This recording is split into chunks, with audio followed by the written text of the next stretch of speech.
Hi everyone, it's Wednesday Warriors and it's me, Arielle. And today we're going to be talking about the difficulty in taking one's own advice, because I think that this is a big issue for a lot of people who are struggling with eating disorders and who are trying to recover. I know so many people who are really great at giving advice, but they can't seem to put it into practice for themselves. And maybe if you feel that you're one of these people, this video will speak to you. And I just really want to talk about examples of how to put your words into action and talk about why this seems to be such a dilemma, why people feel that they can give advice to others, but when it comes to taking that advice for themselves, it's just impossible.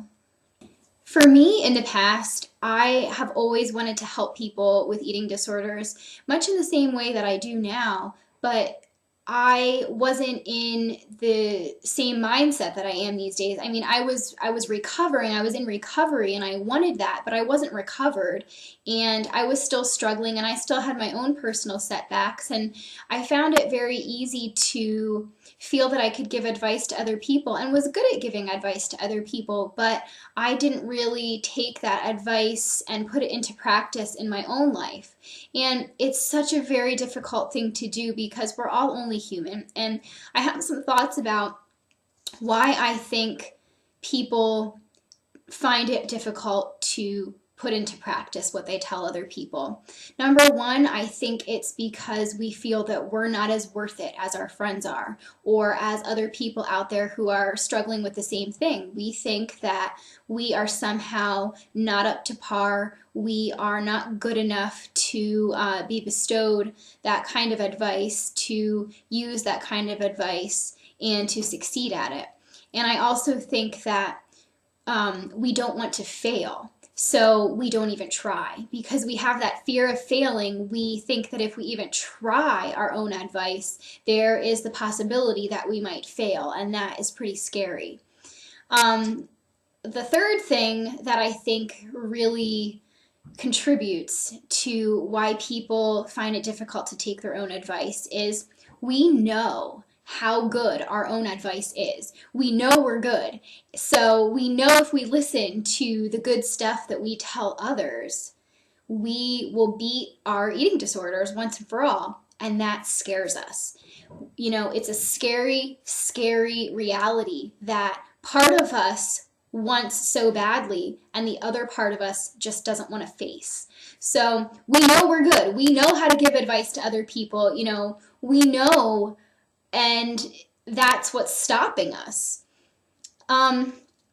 So, you know, we don't want to listen and we want to try it on others instead of trying it for ourselves. And, you know, we like to see our friends succeed. So we're going to try to give advice to other people and tell them things that we hope will work and give them encouragement. You know, we like to encourage others. It feels good. And there's nothing wrong with it. There's absolutely nothing wrong with it. But at the same time, if you are not practicing what you preach, if you don't embody what it is you're trying to advise others, then the good advice doesn't hold as much weight. And I know all of you know what I mean, because we can be really good friends to people, we can be extremely encouraging and motivating, and we can give excellent advice, and it will help other people even if we don't do every single thing that we tell others to do. But it means so much more when someone really has been there and then been here and then been over here, and they really have gone the whole length, and they really have in fact tried what it is they're telling other people to try. It's sort of how I like to operate, because when I'm doing self-help videos or I'm doing, you know, motivational speaking or something like that, what I'm trying to say is I have been there and I know what works because I've tried it. So I'm telling you something that I know works because it worked for me. And anything that I would suggest for someone else usually isn't something that I haven't tried myself. So it has that extra, I don't know if expertise is the right word, but it has that extra personal experience. It has that extra validation. And it means a lot more coming from someone who is saying that they are okay now. You're giving someone hope. You're saying, I used to be here and now I'm here, so I'm proof that you can recover. I mean, that is the absolute best sort of promotion that you can give. And if you're giving advice along with that promotion, that advice has so much more potential to click, and it has so much more potential to work for someone. And more than that, they're going to be much more willing to try it. I'm sort of under the impression that when people give advice, but they find it hard to take their own advice, they are being a great encouragement to other people. They're sort of being a cheerleader, and they're rooting their friends. They're rooting their friends on, and that's invaluable, and that's great support. And that's why I'm saying I don't think there's anything wrong with doing that if you can't quite practice everything you preach at this point in time. I think it's a wonderful, wonderful thing to support other people, and it definitely serves as a sort of encouragement, but it doesn't necessarily serve as a source of inspiration, and it doesn't necessarily serve as self-help. It's just cheerleading. It's encouragement. It's motivation to get from one day to the next. And both of those things have their place. But I think what you can do to get yourself into that mode, to start practicing what you preach, is to sort of use it as motivation for yourself. I know that when I was struggling and I was in recovery, one of the things that I really wanted to do was start a support group in my area, because there was a lack of one where I lived. And even though I knew that I could dish out some great advice, even while I was still working on some of my own issues, and even though I knew that a support group was severely needed, I knew that I wasn't ready to do that. And it served as a sort of motivation for me. You know, I told myself, if I can recover and I can get better and I'm healthy and I'm well and I'm in a position to give advice to other people and I'm in a position for other people to look up to me, then I can start a support group, and then it will be time. And I knew that I would be a much better support group leader if I could get to that point first before starting such a thing, even though I knew that it was a very needed resource.